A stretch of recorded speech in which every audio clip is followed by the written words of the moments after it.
programa Saber Direito desta semana é com o professor Mário Luiz Hamidoff. O curso é sobre direito da pessoa idosa. Tem dúvidas sobre o assunto? Mande um e-mail para nós, saberdireito@stf.jus.br. E você também pode estudar pela internet, www.tvjustiça.jus.br. Olá, sou Mário Luiz Hamidoff, promotor de justiça, e vamos continuar com as nossas aulas sobre o direito da pessoa idosa. E para dar continuidade às nossas aulas, vamos especificamente falar a partir de agora sobre as medidas específicas de proteção para encerrar o tratamento que é dado nas entidades de longa permanência e nos abrigos relacionados à pessoa idosa. Na verdade, como já dizia, o acolhimento seria uma palavra melhor utilizada porque rompe definitivamente com a ideia de atendimento asilar. Por isso, vamos observar o que diz o Estatuto da Pessoa Idosa expressamente sobre tais direitos.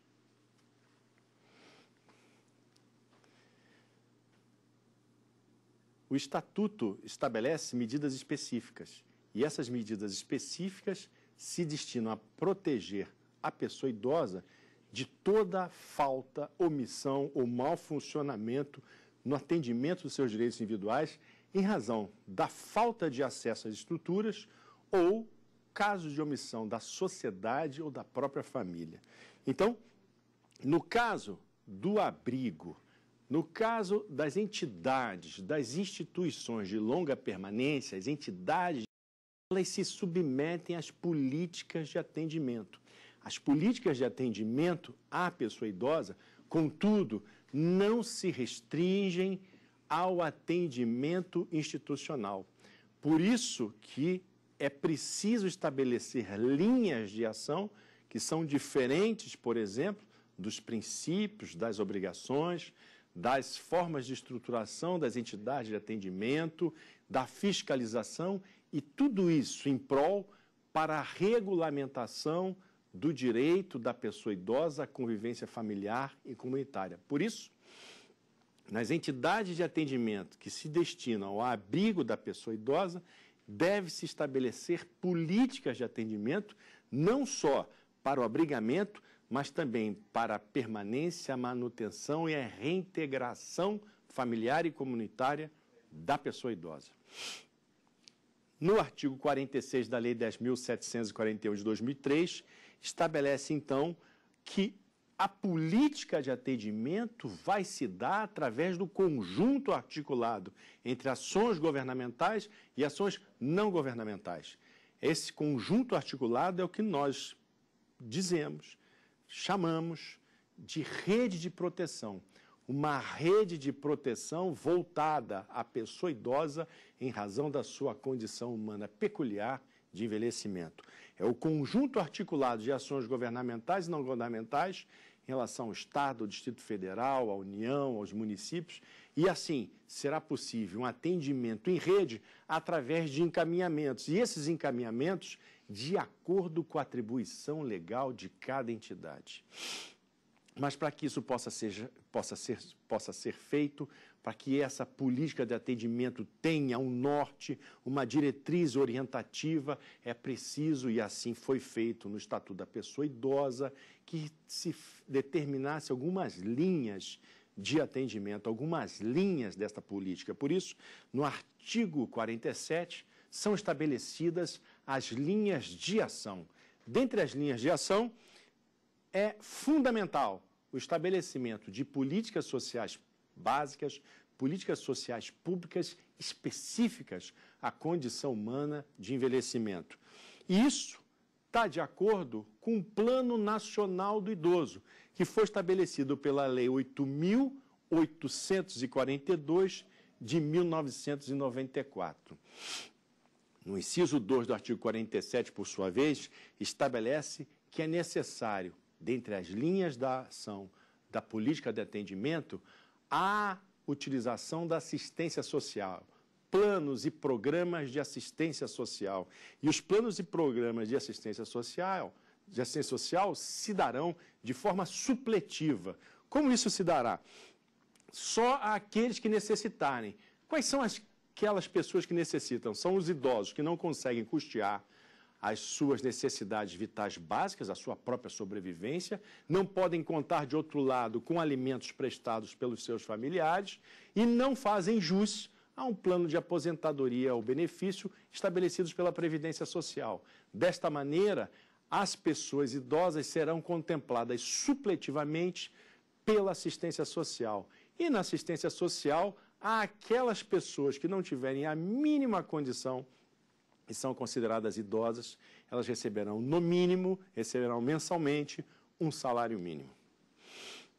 Serviços especiais de prevenção e atendimento às vítimas de negligência, maus tratos, exploração, abuso, crueldade e opressão. Então, eu tenho que ter programas, por exemplo, o Disque 100, Direitos Humanos, pode fazer a canalização de todas as denúncias, notícias, informações sobre abuso relacionados à pessoa idosa, que então será encaminhada através da rede da política de atendimento e proteção aos órgãos públicos ou às entidades não governamentais de proteção, promoção e defesa da pessoa idosa. E cada um desses órgãos, de acordo com a sua atribuição legal, deverá adotar as medidas administrativas ou judiciais que se vigorarem necessárias para a proteção da pessoa idosa.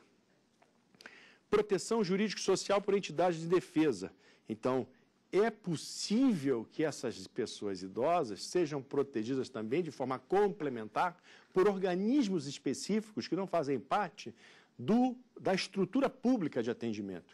Então, todas as entidades que desenvolvem atividades de proteção à pessoa idosa também farão parte da política de atendimento. É uma linha de atendimento, uma linha de ação, também a participação social popular no atendimento dos direitos da pessoa idosa.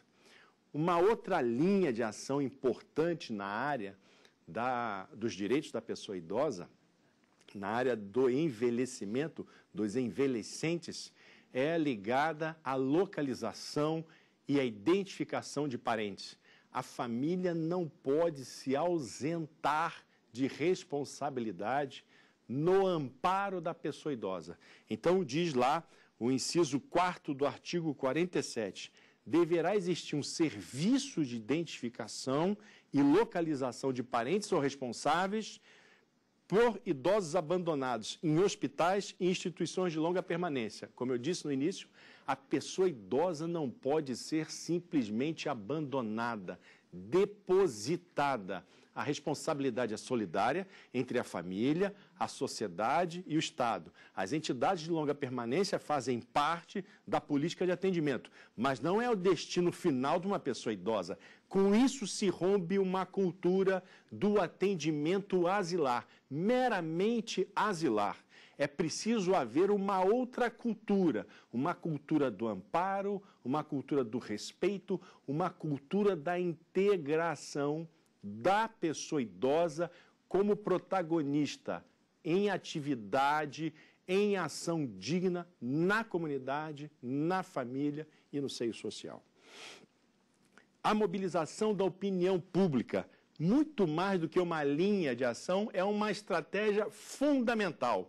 Por exemplo, hoje, a TV Justiça cumpre com essa determinação ao estabelecer informações específicas, regulares, relacionadas à pessoa idosa.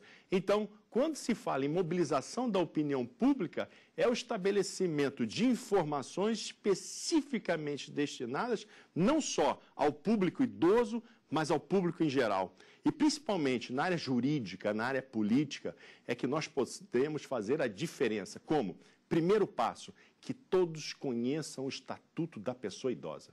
Eu tenho denominado desde o começo das nossas aulas, não como Estatuto do Idoso, porque já existe um projeto de lei tramitando no Congresso Nacional para mudar o nome para o Estatuto da Pessoa Idosa. Porque, com o tempo, a mudança do vocabulário é um sinal da mudança de paradigmas, é um sinal da mudança da cultura. Há uma cultura da proteção, há uma cultura do respeito. E a mobilização da opinião pública é muito importante para a aderência a esses novos valores sociais. Por isso que todos devem ser informados. É preciso que todas as pessoas tenham conhecimento não só do conteúdo do Estatuto da Pessoa Idosa, mas também da Constituição da República, especificamente dos artigos que cuidam do interesse, dos direitos e das garantias da pessoa idosa.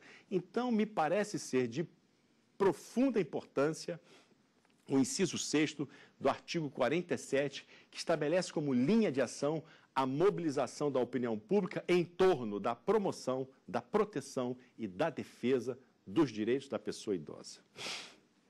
Para tudo isso, ainda dentro da política de atendimento, nós temos que cuidar das entidades.